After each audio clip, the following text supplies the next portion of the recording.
Friday evening, everybody. Welcome into the Philly Friday Frenzy here with Big Al. Just wanting to wrap the week up with you, look towards the NFL playoffs, especially the Eagles versus San Francisco 49ers.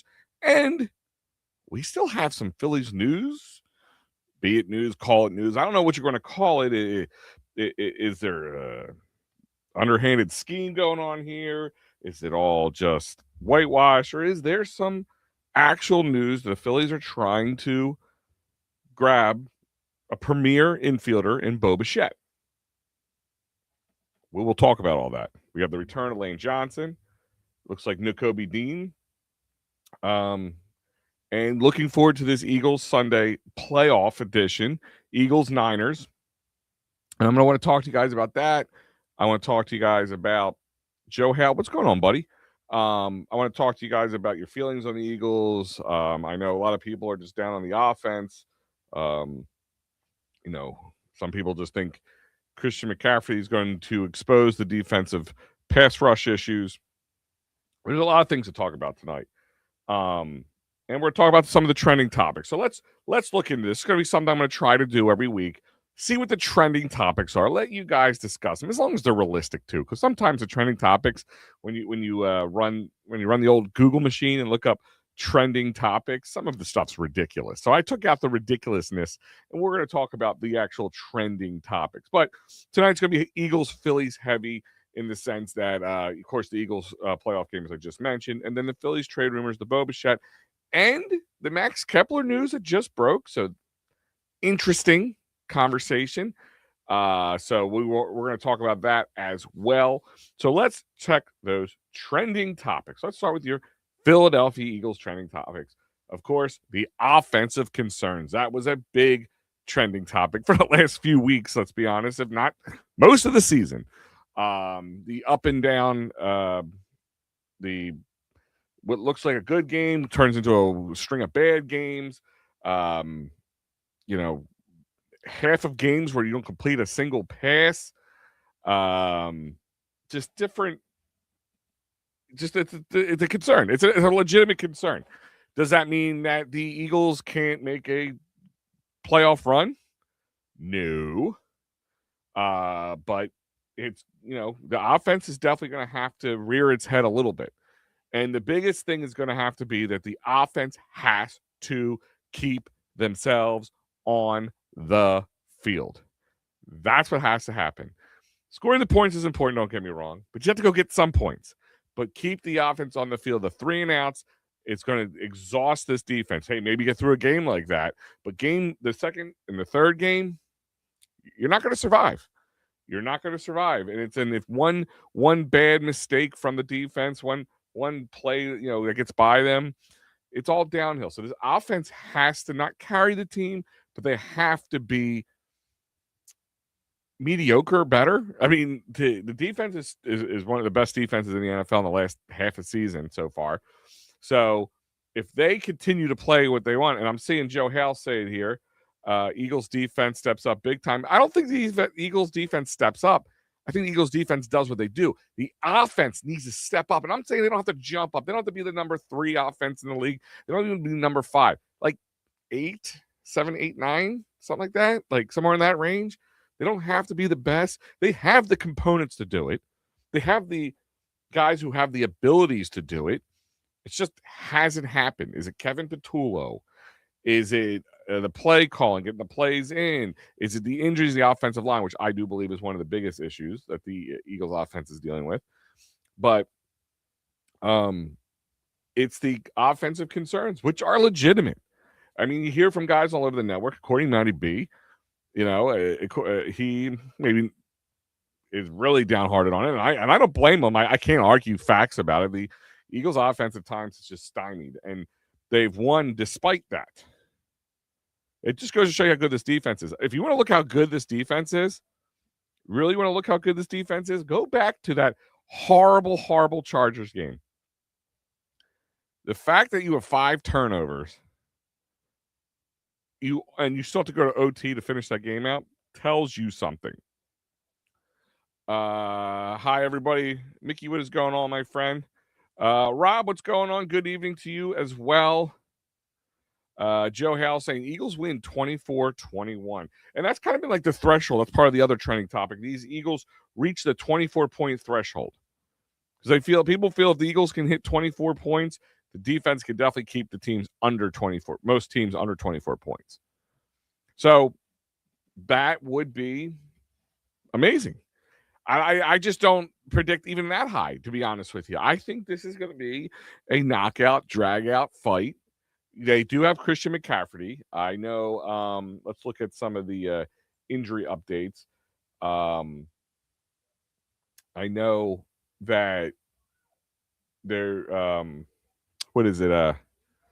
So a couple of the offensive players, some of the left tackle Trent Williams for the Niners is going to be out, so that's going to affect the offense. But Christian McCaffrey, pass catching, running the ball, he could become a thorn in the side if the Eagles can shut him down.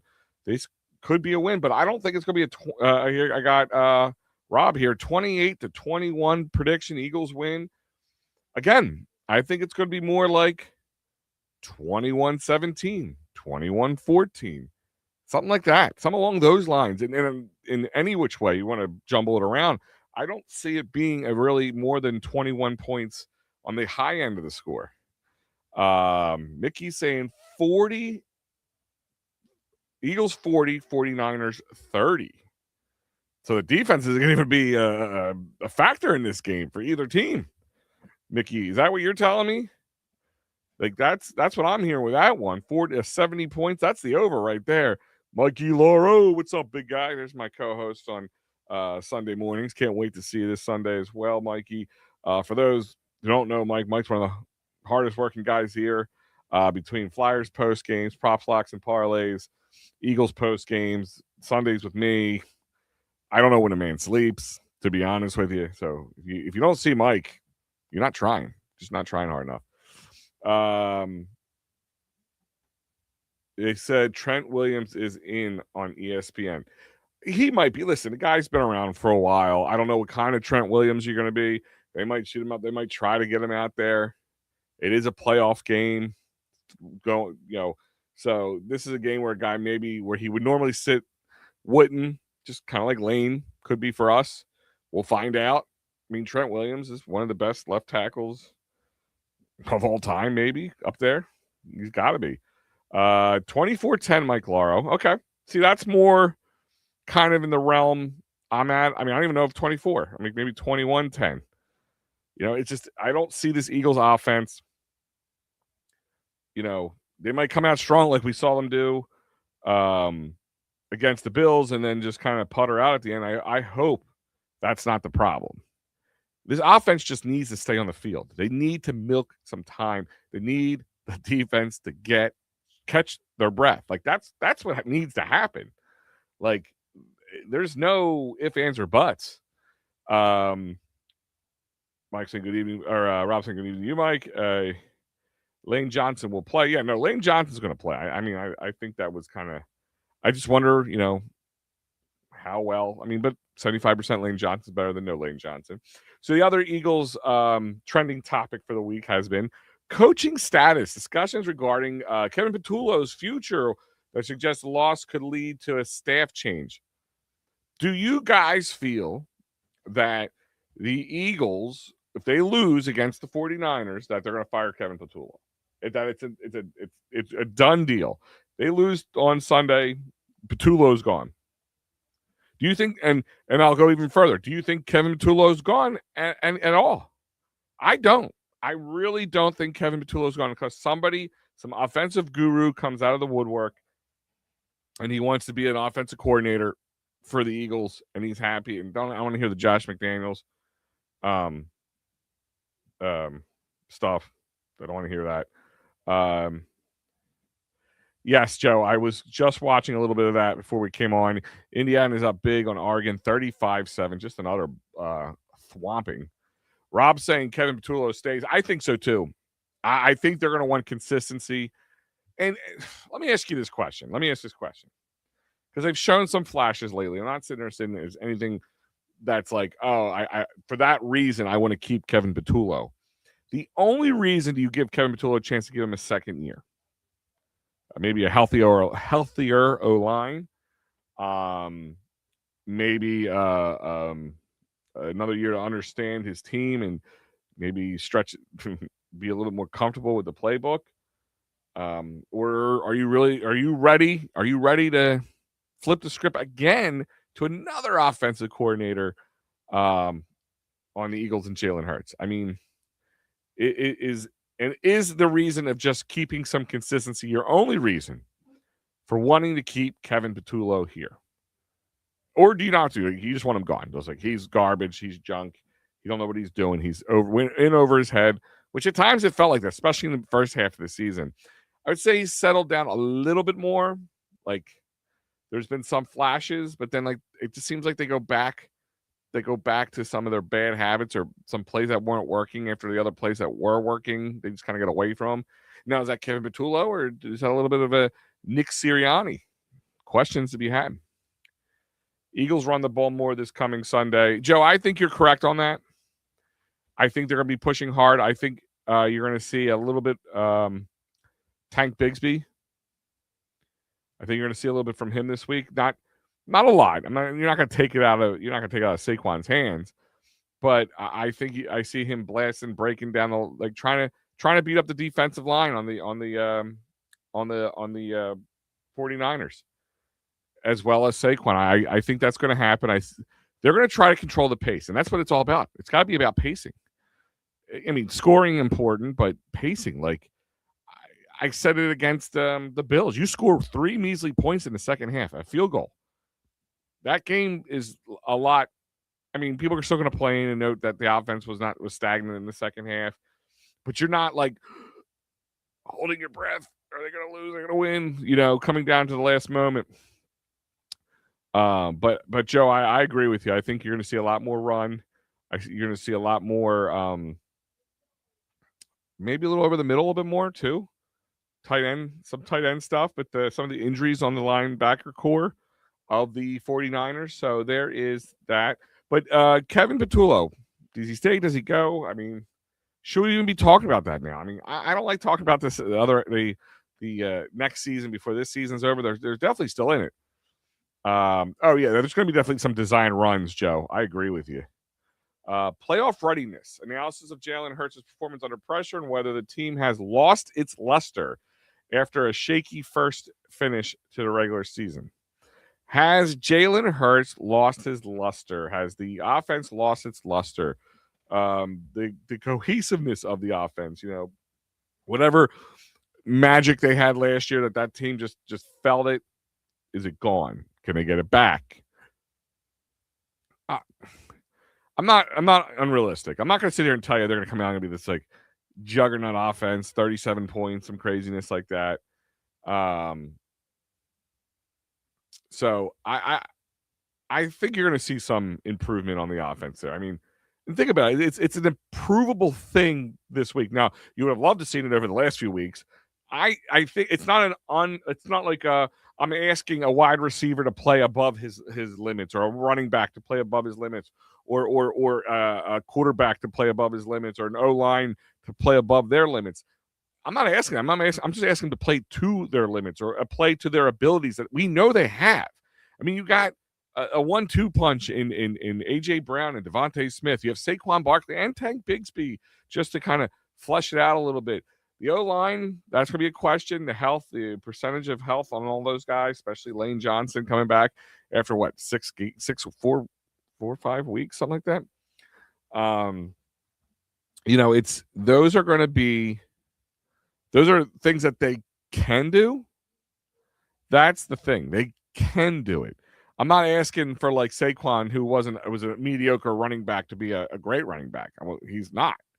So that's my like that's where my hope and there's like I think they can make a run comes from is because they have the pieces to do it. They just haven't put those pieces working together cohesively, and it's kind of on the coaching staff and that, in my eyes, in that a little bit. Rob saying Jalen needs an OC that stays and not change every year. I agree with you. I do. I really do. Rob, look at having a second year. with the defense, under Vic Fangio has been for this defense. They've improved. Started off a little shaky, but they've improved. I mean, they have some young guys in the core. They got some decisions to make on contracts of Jordan Davis and all that kind of stuff. What are you going to do with Nakobe Dean? Is he going to be worth, with all his injury issues, all that kind of stuff.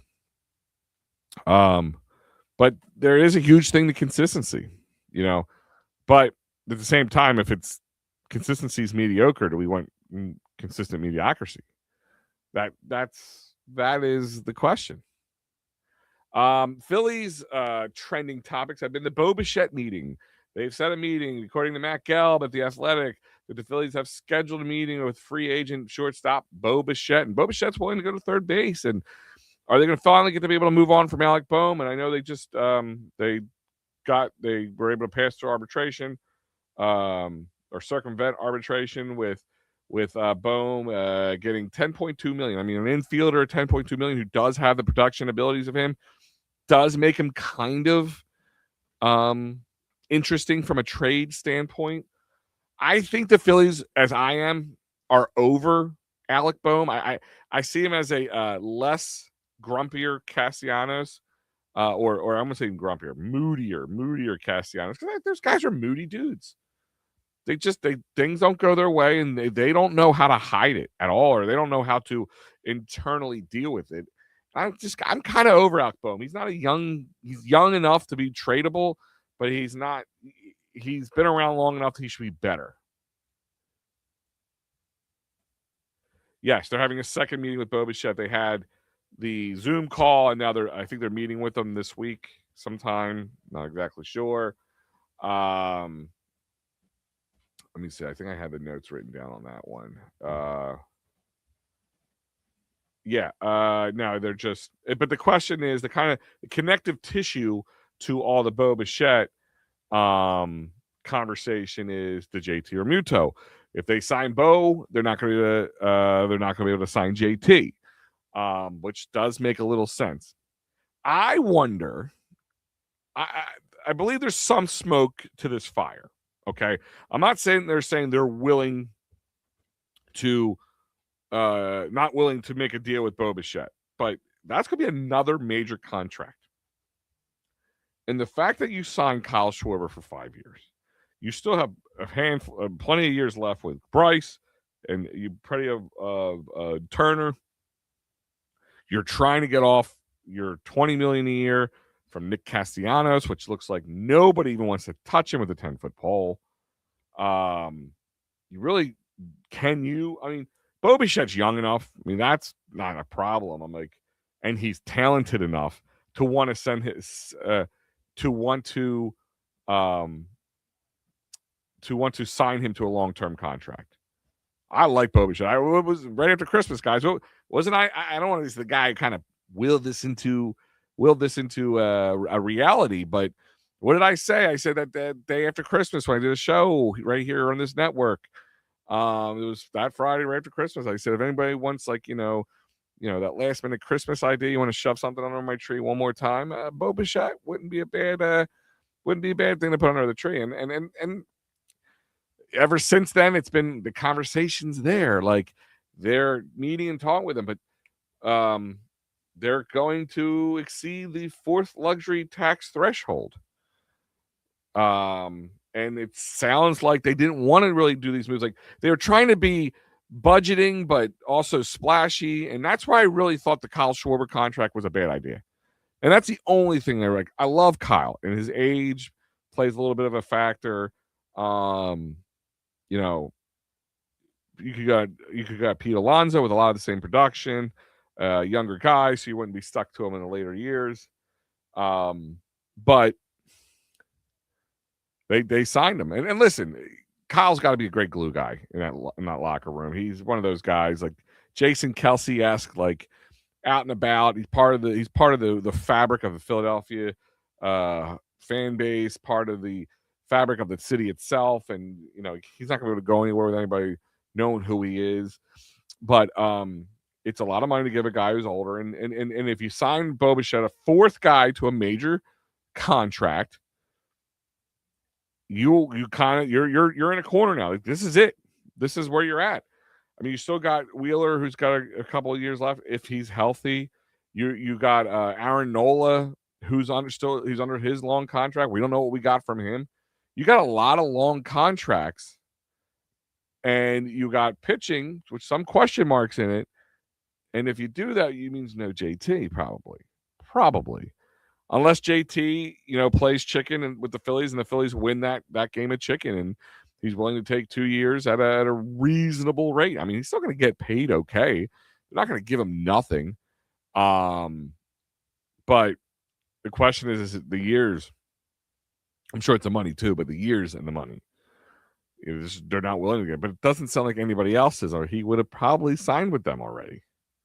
Where some people are waiting to see what he's willing to say yes to with the Phillies, and maybe they can just jump over the top a little bit, or maybe somebody has enough cap space to get, or I mean, I know they don't have a cap, who have enough, open in their wallet to say, yeah, we'll take a shot and overpay JT a little bit, get a guy with his production and his ability to maestro a game. Yeah, I mean, listen, if you have a young pitching staff with a lot of young talent on it, he would be wonderful to have for the next couple of years. And that's like the real thing with the Phillies, like with they got through arbitration, or were able to avoid arbitration with Johan Duran, with Jesus Luzardo. So 2 big pitchers that are going to need a guy like JT. And if you don't get JT, it's going to be, from a catching defensively standpoint, it's going to be a drop-off. It really is going to be a drop-off. So a lot of questions to be asked. Having Mattingly helps the Phillies sign Bo Bichette. Is that it? Was that like the linchpin there? Was like they brought in Mattingly, and he said, guys, you got to go get Bo. I mean, he's going to put this team over the top. And is that a question? Like, does Bo Bichette put this team over the top, even if you lose JT from U2? Does this team have that new juice, that new it factor that they were kind of lacking since 22, 23 postseason, that they've kind of, they've had a really good team, but just not good enough. Good to win in the regular season, but fall apart later in the postseason, or just not able to get that juice. Because that's what the Dodgers have had. And I said that since, the last couple of years. Like, the Dodgers had that team that nobody, matter where you're in the lineup, you didn't feel like the guy was going to be a useless, like an easy out. If you're able to do that with this lineup and get Bo Bichette, move on from Alec Boehm, depending on how Crawford does, Garcia is there now, and if he can get anything close to what he's capable of, does that change the dynamic of this team? And I think it does in most ways. I really do. I think a signing like Bo Bichette could be that little bit of that linchpin that can kind of get the Phillies over the top and make them more of a contender than they've been over the last few years, because they've always been a contender. But it's just like when they get to the dance, the lights can become so bright, and it's like, I don't know, like I have this theory on early success, right? 2022 Phillies, because they didn't win, they expected to be back next year. They expected to be in the World Series. They expected to be there, and they put a lot of pressure on themselves to get there because they went from 0 to 60 pretty quickly. And there's a plus minus. I talk about that with the Commanders from the year before. You went from a team that really had no expectations, then you sold the team, you got new leaders in there, you got Jaden Daniels, and you went from a team that was going to be good to maybe better than good, and then really good, and then a playoff team, and then a playoff contender, and a Super Bowl contender. There's a lot of steps they skipped, and they went right to the NFC Championship game, but then got by the Eagles, as we all know. And then that puts a lot of pressure to be back there again. And I wonder if that 2022, kind of that quick return, but kind of tripping at the finish line, has haunted this Phillies team. They just haven't been able to go over that hump. Let's see the other trending topic for the Phillies this week. the top one was the Bo Bichette roster ripple effects. People debating massive changes this signing would require, which we just talked about. Alec Boehm or Bryson Stott are moving on from JT Realmuto to free up the funds. You know, if you move on from Bryson, you be able to fetch some decent or use him to trade for a decent bench piece or two, or middle of the road reliever or something, or just fetch you some space. I mean, he's not making a lot of money. He is he fell into the, how much is he making? Let's see. He's only making $5.2 million. So if you move on from him and Alec, that's over $15 million. So there's that. But my point is the ripple effects. Do you leave Bo at second? Do you at third? Leave Bryson at second? I mean, I think Bryson still has an ability to get better from a batting standpoint. I'm not going to sit there and tell you he's going to be a number 1 or 2 hole guy, or he's going to be some 5 hole guy, definitely not a 4 hole guy. But if he's a solid 7 hole guy with his defense and the other guys are there, you put Bo towards the top of the lineup. Trey, Bo, Harper, Schwarber. Oh my God, please tell me Schwarber's going to not be leading off. God forbid. That's what I don't need. Because if that's going to happen, then they should have fired Thompson and never signed him. I'm sorry. That little nugget of a change would make the signing of Kyle Schwarber in my brain more digestible. What do you guys think about that? I mean, that's how I look at it. And then again, I talked about it. I wonder, this is leverage versus reality. There's some debates exist that whether the interest in Bo Bichette is genuine or leverage play against the Realmuto camp. Like, hey guys, fine. If you don't want anything to do with it, we're just going to move on. We're not going to sit here and go back and forth. We put our offer out. You're not willing to discuss it.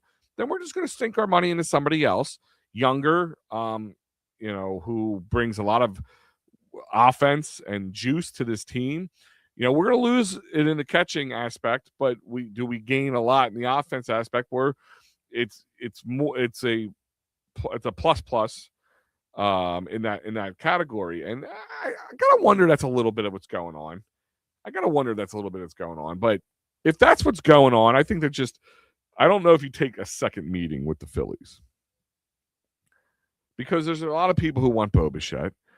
I mean, is he not getting the numbers he thinks he deserves? Is it, and is they're just taking this meeting to get the other teams out there to reach a little deeper into their pockets? Hey, Mets, what are you doing? Dig a little deeper. Like, are they both using each other for that same thing? Just to different, like Bo Bichette's camp's using to leverage the other teams to make more money, or the average team, the other team's looking to get JT and get their camp to go, okay, we fold, we'll take it. We'll do what we got to do to stay on the team. We don't want to go anywhere. We're happy where we're at.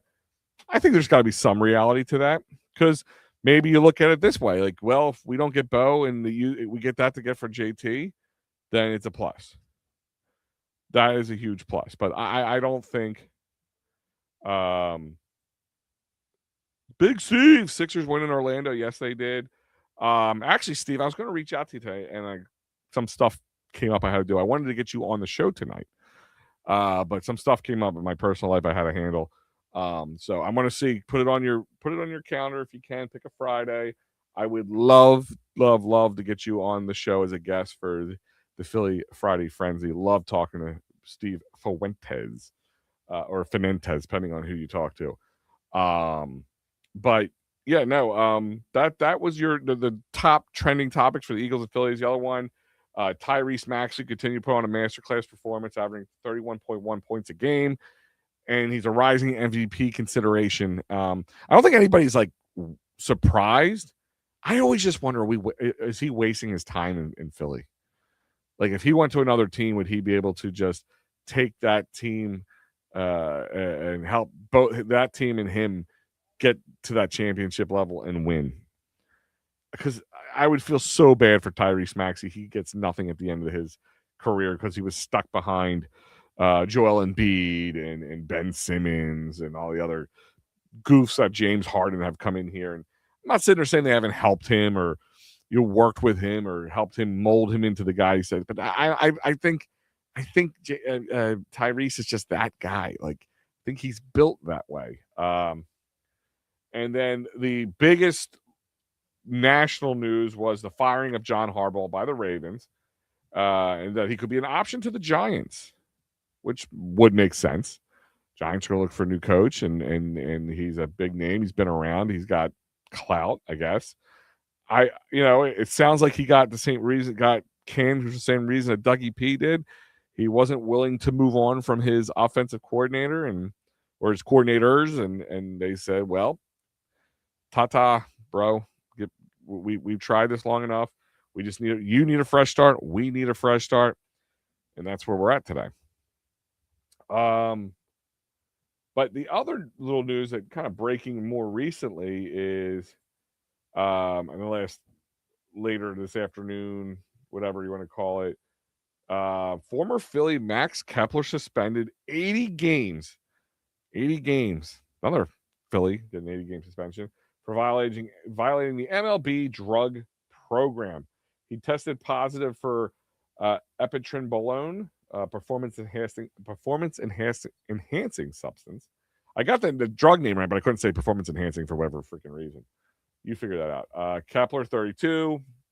We all know who his batting average was 216. He slashed 216, 300, 391 with 18 homers and 52 RBIs in 127 games. Now, we've all kind of gave Max that wow, he came out of nowhere later in the season, but we all were ready to drive him to the airport earlier in the season.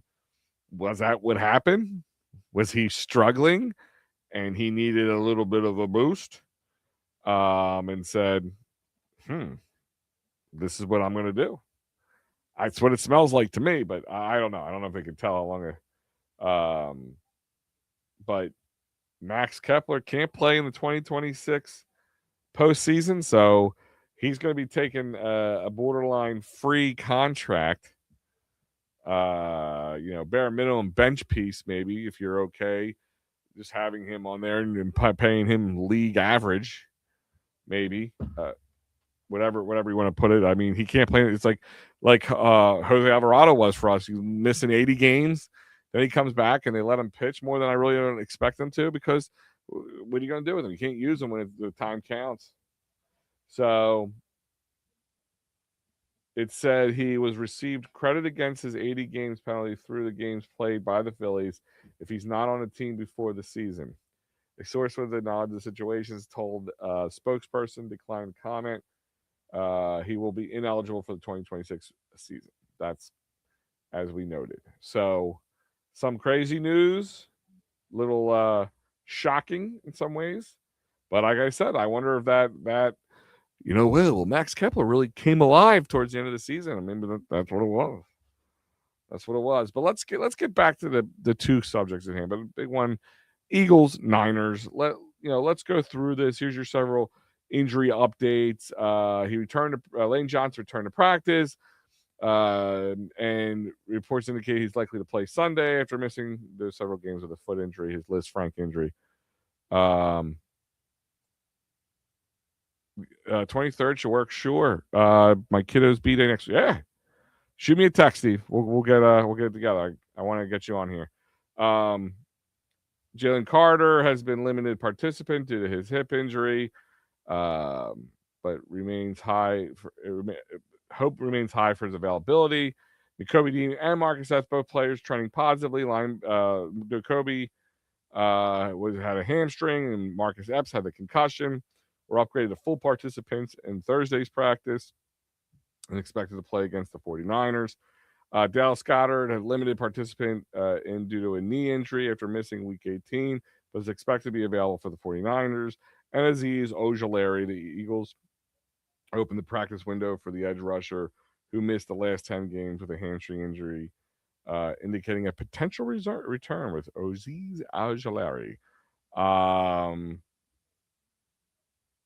But that's the question is, guys, let's look at the betting odds and let's just talk about how you guys feel about the Eagles Niners matchup. First wild card round of we're going to talk about the NFL wild card weekend because I want to kind of break that down with you guys. The Eagles are 4.5 to 5.5 points.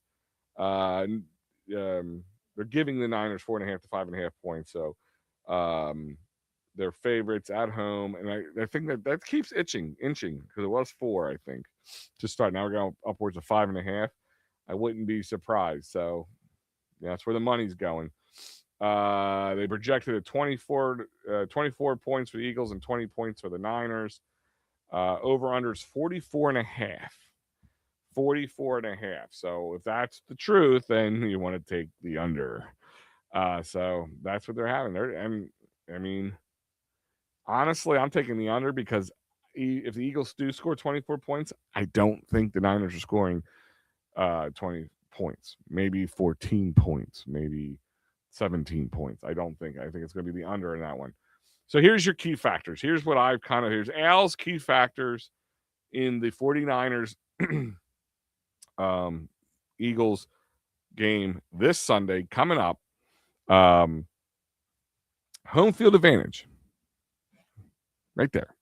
And I know a lot of the conversation, and I was going back and forth, and I got a lot of heat on my take on. I think they made the right decision sitting guys, because here's my reason why. If there was no ability to get that third round bye, or first round bye, the second to the third to the second seed, is everybody out on this team? Oh well, they're a third seed. They're never going to win now. They only can do it if they're at home. So that's how I look at it. I'd rather have a rested team than and maybe have to play one extra game on the road. Personally, that's just me. Lane Johnson and Kobe Dean being healthy. I mean, I think that's a big key to the game. And then, limited questionable George Kittle and Trent Williams, 2 big pieces.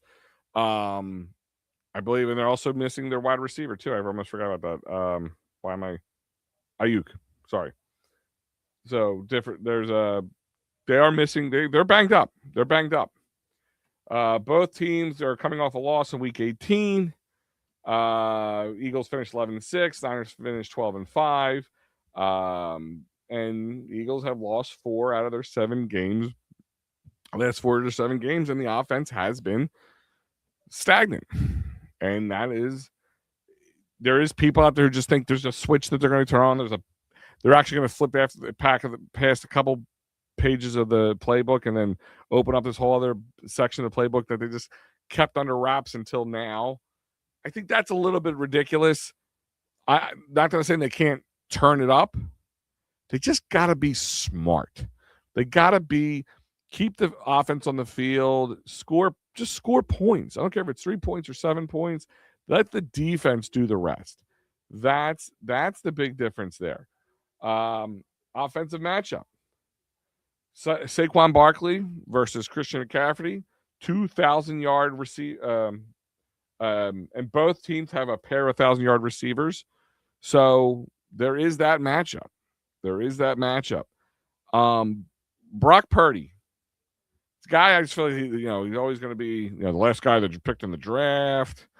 Mr. Irrelevant, I think was the name they called him. That's going to be a big conversation. Can Brock Purdy come in and handle the heat at what happened last time he was here for a playoff game? I mean, we went through 3 quarterbacks that day. Even Christian McCaffrey was taking snaps in Wildcat when he was when they went through so many quarterbacks that game. So yeah, it's going to be an offensive matchup, but I think the defense can definitely handle. Sorry, I got people interrupting me, opening up the light back here. I think the defense from our standpoint is going to be the big difference maker there. It's just the offense has to take some of that time of possession in the favor of the Eagles. 50-50 at least, like something reasonable, something You know, that allows the defense just to catch their breath.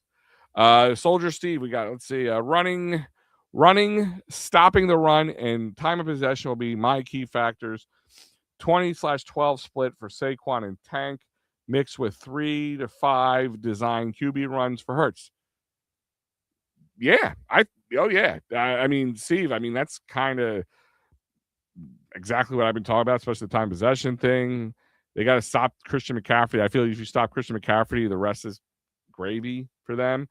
And then them running the ball, which would control the time of possession. But 20/12 split for Saquon and Tank. I wouldn't be surprised if it's a little less, more 22-10, something like along those lines.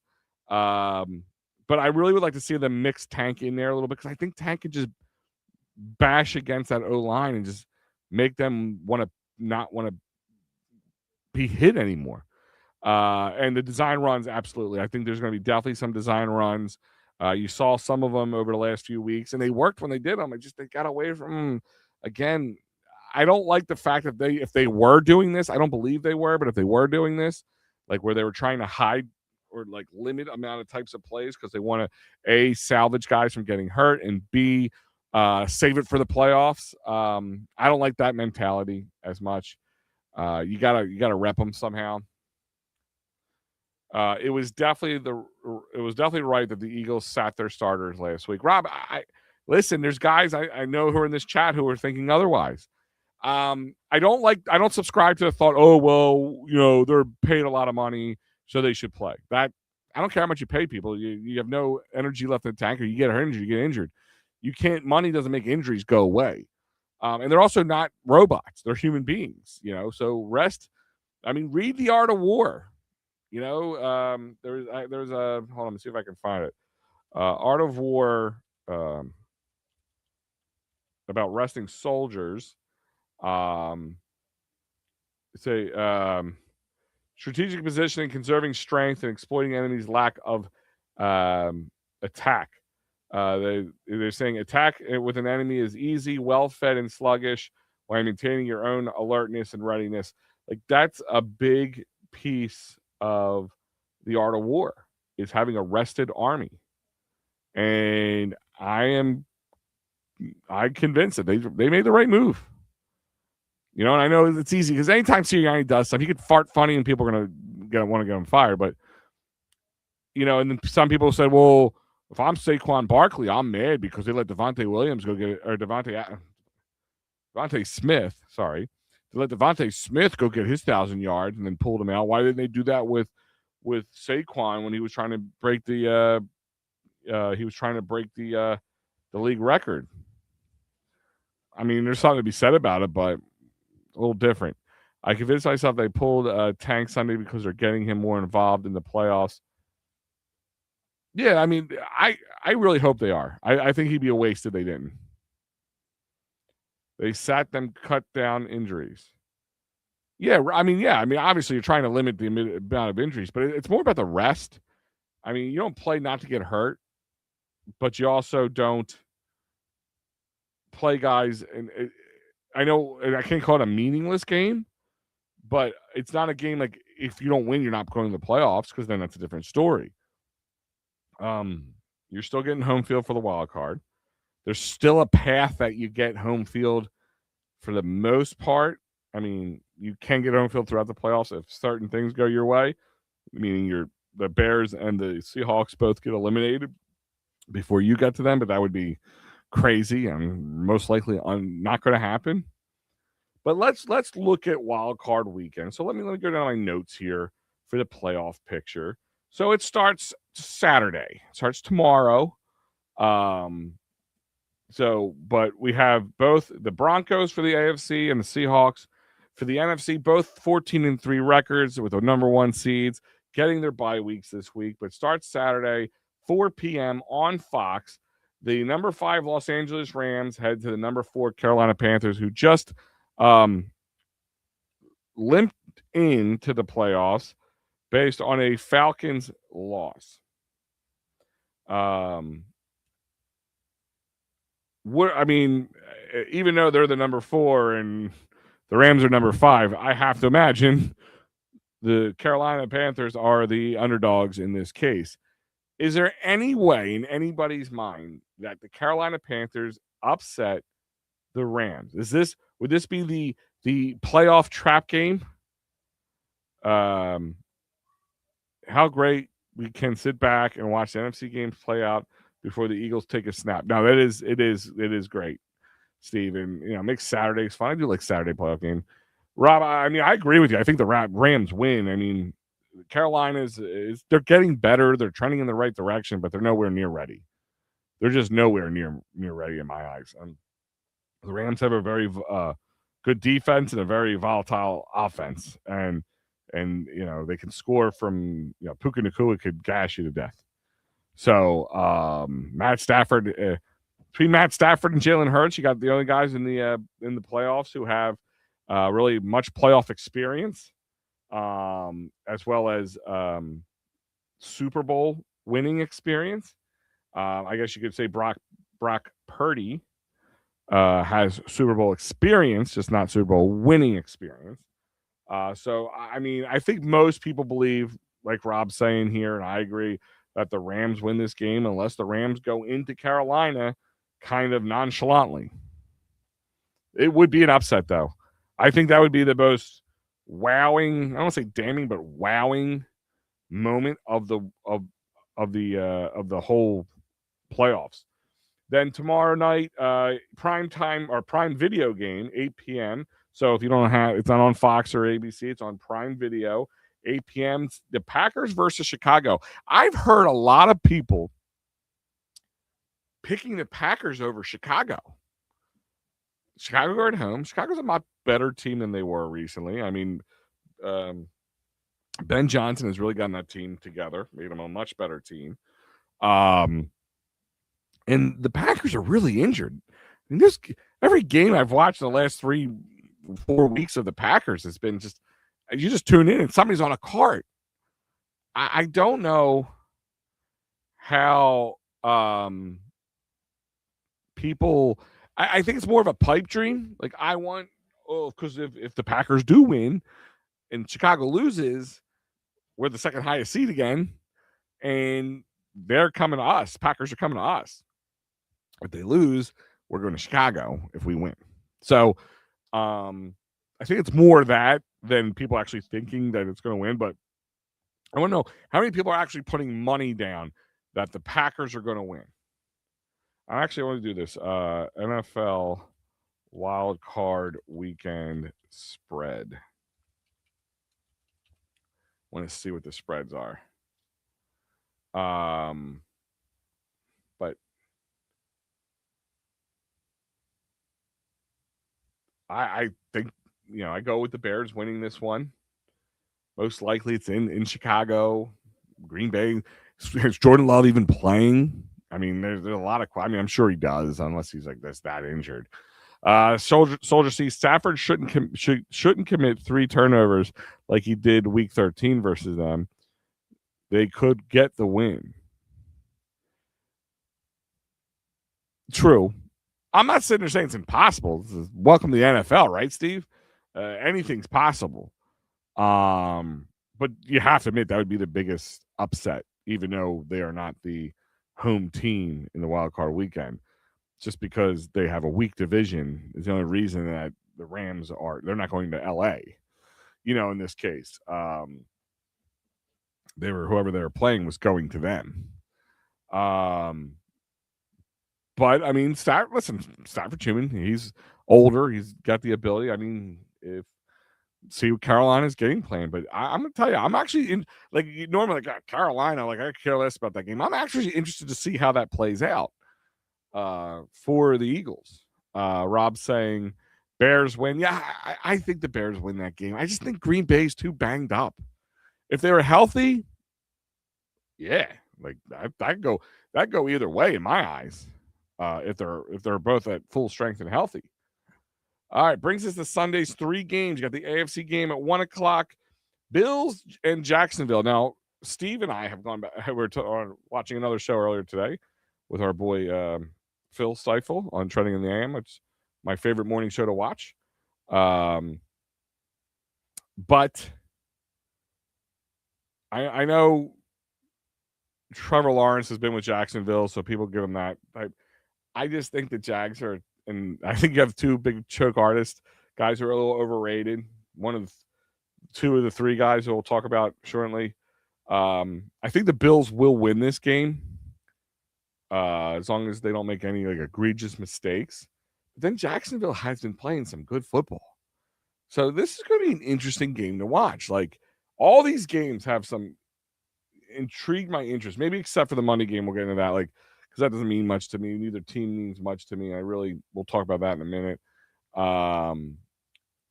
It took the Bears overtime versus a loveless Green Bay team to win versus them. I see them. I think we see the lack of playoff experience in Williams, the first year head coach Ben Johnson versus Green Bay. Well, I mean Ben Johnson's been in the playoffs with the Lions, so I mean he's got a little gravitas there. But I can see that that's a fair point, Steve. I mean, regular season, postseason, in my eyes are two different things. But you're gonna bring everything you can. They're divisional rivals, so you always have that going on. But I mean, it's very. It's not like I'm like, oh, the Carolina Rams game. Like that's not a, just to me that'd be a huge upset. It's very probable, very probable. Speak of the devil, I just said your name, Phil. What's going on? Big Sixers win tonight. Obviously, yes. They won against Orlando. Like I said, my favorite morning show, Trending in the AM with Phil Steifel. Because me and Steve were talking with you back and forth about Buffalo Bills and Jacksonville and who's a bigger choke artist, Josh Allen, Trevor Lawrence. I like Josh Allen. I do. And people think I don't like him when I talk about him like that. But, you know, all I heard is, well, he kept running into Kansas City, kept running into Patrick Mahomes. And that's his excuse he gets in my eyes. But Jalen Hurts didn't. But Jalen Hurts went toe to toe offensively with him in two Super Bowls and won one of them. You know, and it just seems like I don't know. Josh Allen always seems to get this pass. They always talk about him. He's a slam dunk Hall of Famer.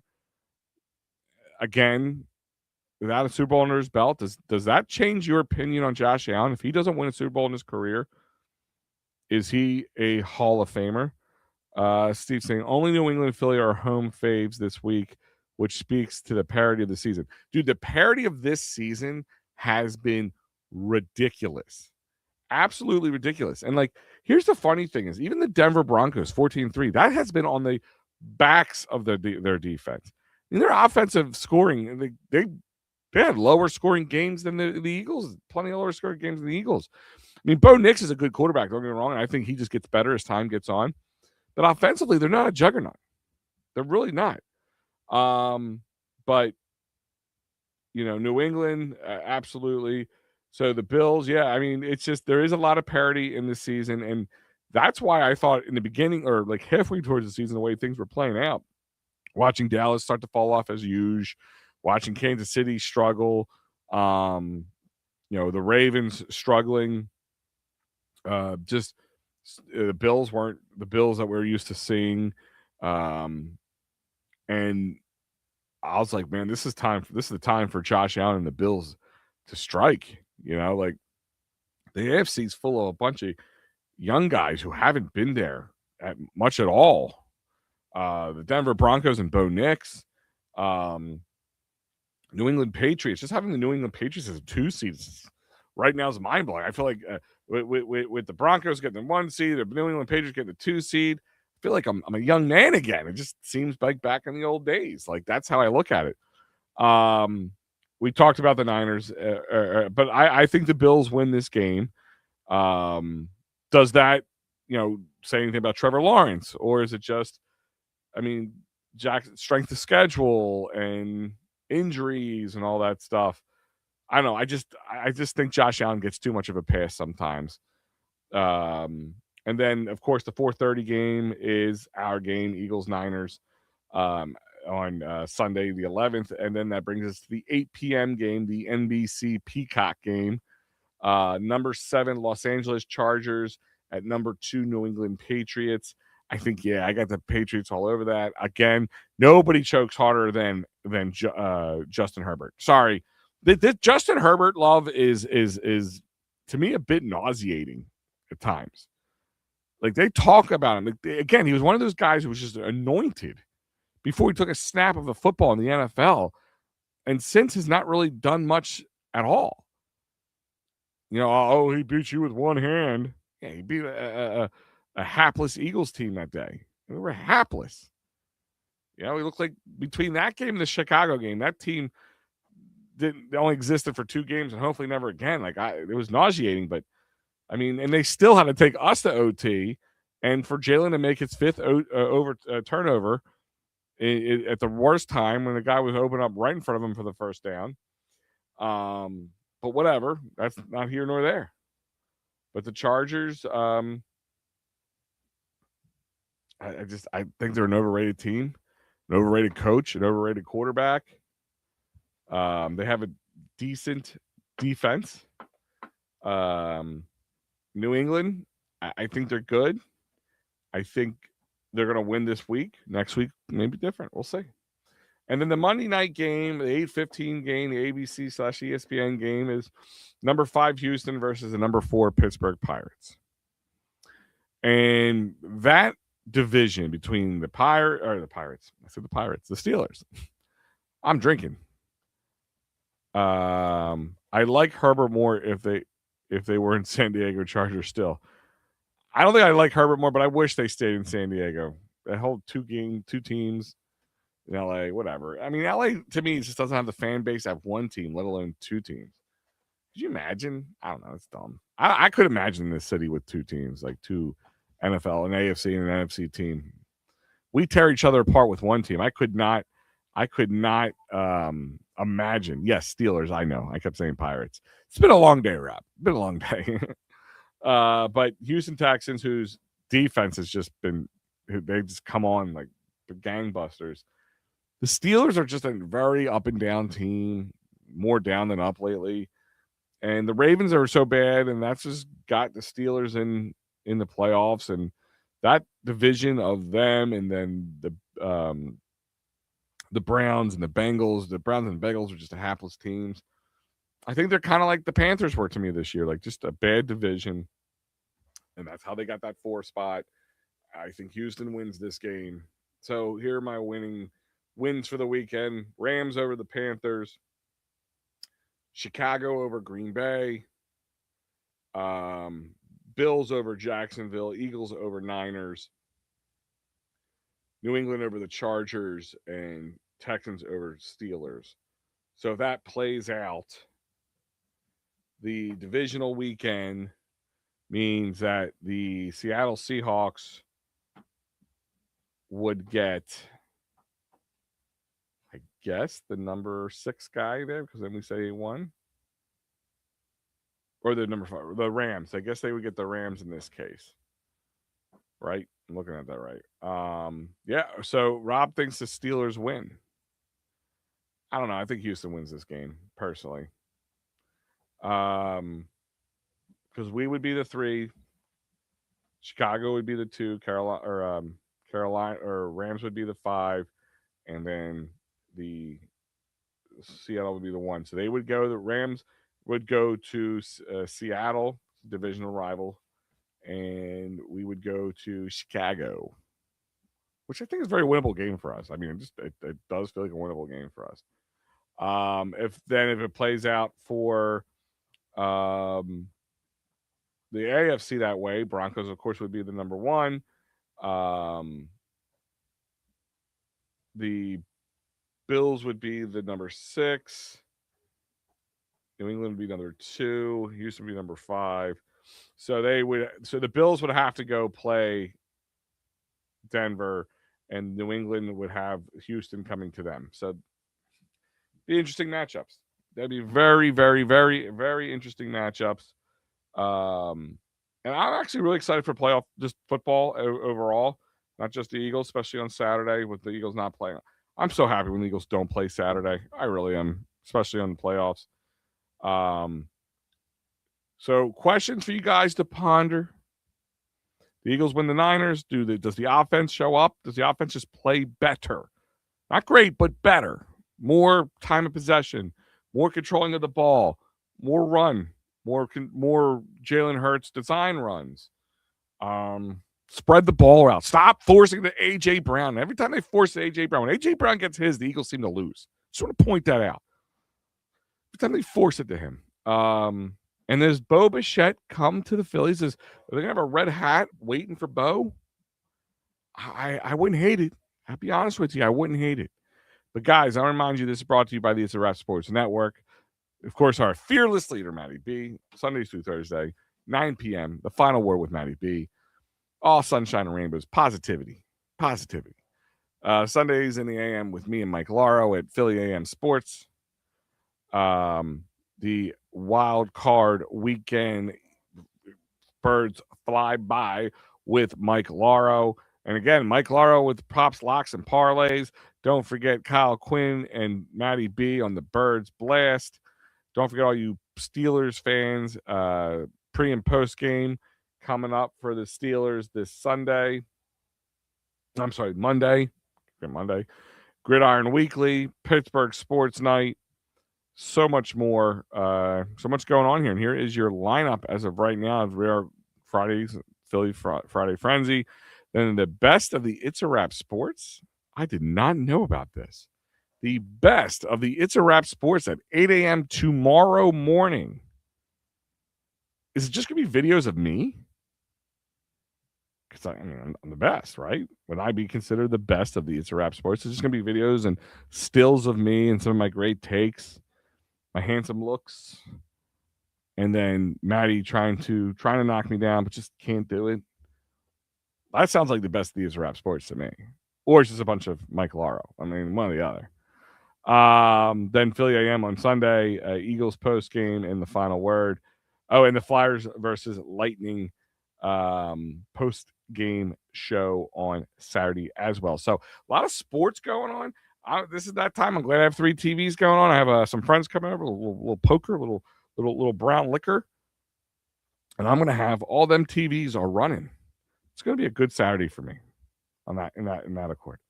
But other than that, guys, I want to thank you for joining me. Rob, it's always a pleasure, my friend. All you guys for checking in. Phil, it's good to see you pop in.